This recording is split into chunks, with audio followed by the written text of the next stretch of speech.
সুনামগঞ্জের তাহিরপুরে নৌপথে অবাধে চলছে চাঁদাবাজি। আপত্তি জানালে শারীরিক নির্যাতনের শিকার হন ব্যবসায়ীরা। অভিযোগ আছে, বিগত সময়ে চাঁদাবাজিতে জড়িত ছিলেন পতিত আওয়ামী লীগ সরকারের এমপিরা, আর এখন তাদের জায়গা নিয়েছে স্থানীয় প্রভাবশালী রাজনৈতিক নেতাকর্মীরা।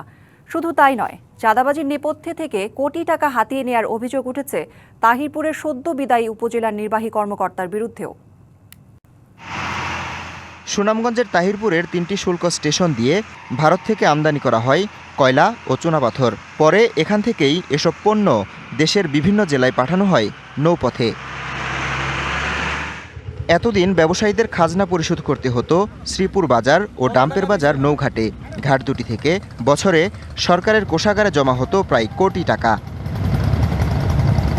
কিন্তু মামলা জটিলতায় 2022 সালের এপ্রিল থেকে ইজারা বন্ধ। ইজারা না হলে ঘাট থেকে খাজনা আদায় করবেন ইউনিয়ন ভূমি অফিসের তহসিলদার।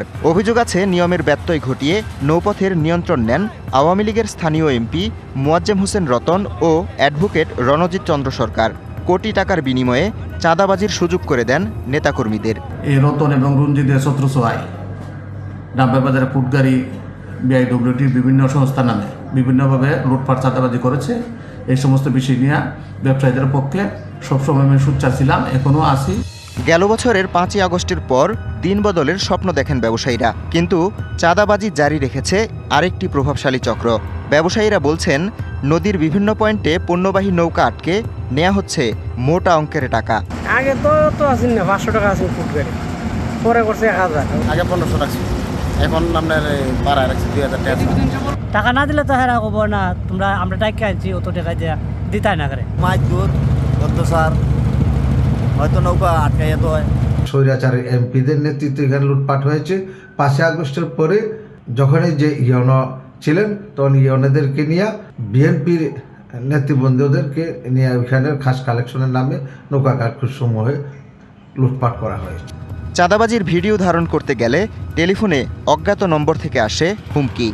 তোমার সমস্যা কোনটা? কুটগাড়ি টাকা তুললে আইও, তুমি ক্যামেরাটা লই আইও, প্রশাসন সাথে করে লই আইও, নাইলে ফেতাল আছে তোমার কথা।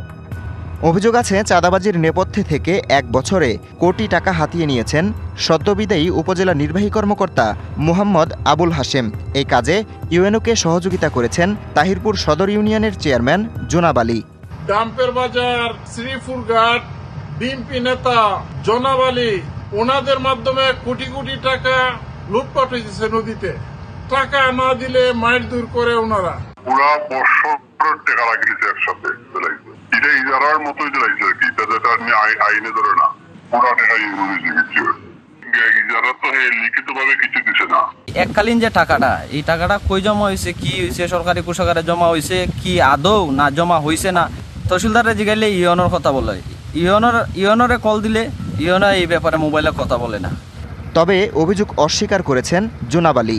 আগের ইউনিয়ন সাহেব তহসিলদারের মাধ্যমে এটা খাস কালেকশন করাইছে, এখনো করাইতেছে। প্রতি গার্ডে 3 জন করে লুক নিয়োগ করে, এরা মনে হয় ডেলি কালেকশন হয়তো তহসিলদারের সমঝায়, অথবা কিভাবে তারা করে না তারা বিষয়। এই বিষয়ে আমার কোনো সম্পৃক্ততা নাই। চাঁদাবাজির সাথে সংশ্লিষ্টতার অভিযোগ অস্বীকার করেছেন সাবেক ইউএনও। তার দাবি, সরকারি খাস আদায় করছেন উত্তর শ্রীপুর ইউনিয়নের ভূমি অফিসের তহসিলদারের লোকজন। আপনাকে সরি বলবে, একটু ওয়েট করেন, আমি দেখতেছি। ওটা খাস আদায়ের মাধ্যমে চলতেছে, কারে টাকা দিছে এটা তো আর জানি না, এরকম টাকা নেওয়ার কোনো বিধান নাই। তারা হলো নিয়মিত তহসিলদারের সাথে জনবল হিসেবে থেকে টাকা আদায় করে। কিন্তু চাঁদাবাজির বিষয়টি অস্বীকার করেন তহসিলদারও। উপজেলা পরিষদ থেকে খাস কালেকশন একটা কমিটি আছে, কমিটি নিয়োগ করেছে, কমিটির লোক নিয়োগ করেছে খাস কালেকশন করার।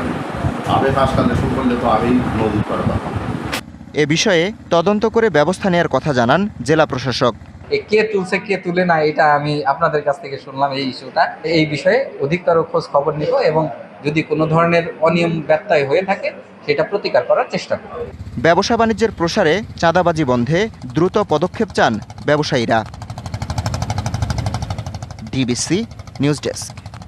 ভোলায় ছেলেকে বাঁচাতে গিয়ে নদীতে ঝাঁপ দিয়ে পানিতে ডুবে মা জেসমিনের প্রাণ হারানোর ঘটনা ভিন্ন দিকে মোড় নিয়েছে। এটি নিছক দুর্ঘটনা নয়, বরং পরিকল্পিত হত্যা দাবি করে থানায় অভিযোগ দায়ের করেছে নিহতের পরিবার। ভোলার বোরহানউদ্দিন উপজেলার গঙ্গাপুর ইউনিয়নের তেঁতুলিয়া নদী থেকে মঙ্গলবার উদ্ধার করা হয় জেসমিন বেগমের মরদেহ। 3 দিন আগে প্রতিবন্ধী ছেলেকে বাঁচাতে গিয়ে নদীতে ঝাঁপ দিয়ে নিখোঁজ হয়েছিলেন তিনি। শিশুটিকে জীবিত উদ্ধার করলেও আর ফিরে আসেননি জেসমিন। ঘটনাকে পরিকল্পিত হত্যাকাণ্ড দাবি করে নিহত জেসমিনের পরিবার সকালে বোরহানউদ্দিন থানায় মামলা করে। তাদের অভিযোগ, স্বামী জসিম প্রায়ই স্ত্রীকে শারীরিক ও মানসিক নির্যাতন করতেন।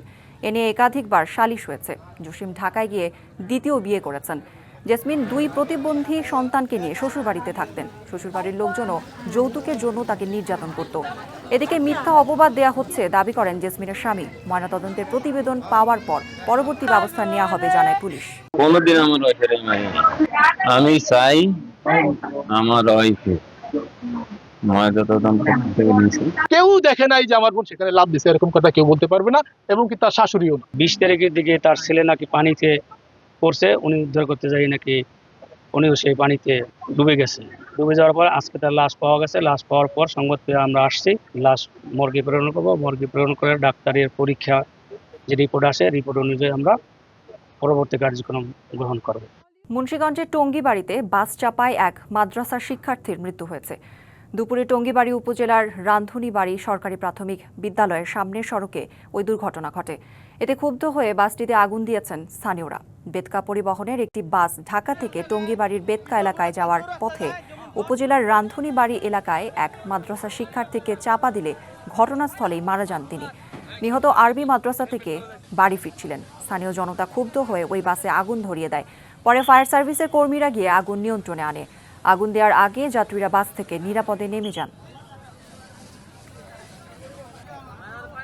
ব্যাটারি চালিত অটোরিকশার অসংখ্য অবৈধ চার্জিং পয়েন্ট গড়ে উঠেছে সিলেটে। অভিযোগ, পিডিবির লাইন থেকে বাণিজ্যিক সংযোগ নিয়ে গোপনে প্রতিদিন সেই বিদ্যুৎ ব্যবহার করে চার্জ দেওয়া হচ্ছে অটোরিকশার শত শত ব্যাটারি। এসব চার্জিং পয়েন্টে যেমন বাড়ছে দুর্ঘটনার ঝুঁকি, তেমনি চুরি হচ্ছে লাখ লাখ টাকার বিদ্যুৎ।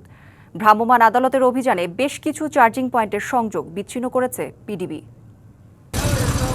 সিলেট নগরীর কানিশাইল এলাকা পাড়ার অলিগলিতে এভাবেই বড়সড় আকারের টিনশেড ঘরে দেখা মেলে শত শত অটোরিকশা। সেখান থেকেই দিনরাত চলছে ব্যাটারি চার্জ দেওয়ার কাজ। নগরীর শামীমাবাদের একটি ইজি বাইকের গ্যারেজে আমরা রয়েছে, যেখানে ইজি বাইকগুলো চার্জ দেওয়া হচ্ছে এবং রাখা হচ্ছে।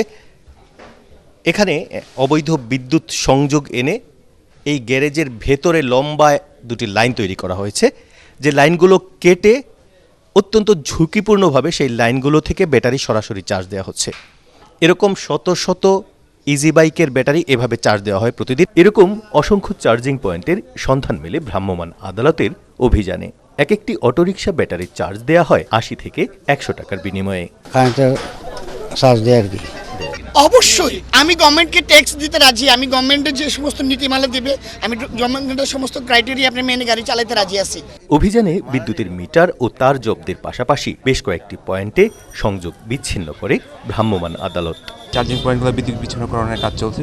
আমরা জেলার প্রশাসন আছে, পুলিশ, র্যাব এবং বিদ্যুৎ বিভাগ আছে, সবাই মিলেই আমাদের এই প্রচেষ্টা চলছে। অভিযোগ, দীর্ঘদিন ধরেই চলছে এমন অবৈধ কর্মকাণ্ড। এ বিষয়ে পদক্ষেপের বিষয়ে জানতে চাইলে ক্যামেরা এড়িয়ে যান পিডিবির কর্মকর্তারা।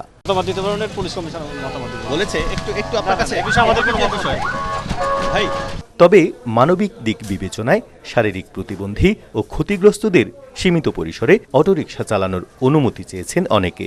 সিটি কর্পোরেশনের কাজে আমার পাও কাটা গেছে, এখন আমি গাড়ি চালাইতে পারলাম না। আমার ফ্যামিলি, আমার বাচ্চা কাচ্চা সম্পূর্ণ মনে করেন উপাস থাকবো। পুলিশ বলছে অবৈধ চার্জিং পয়েন্টের বিরুদ্ধে অভিযান চলবে।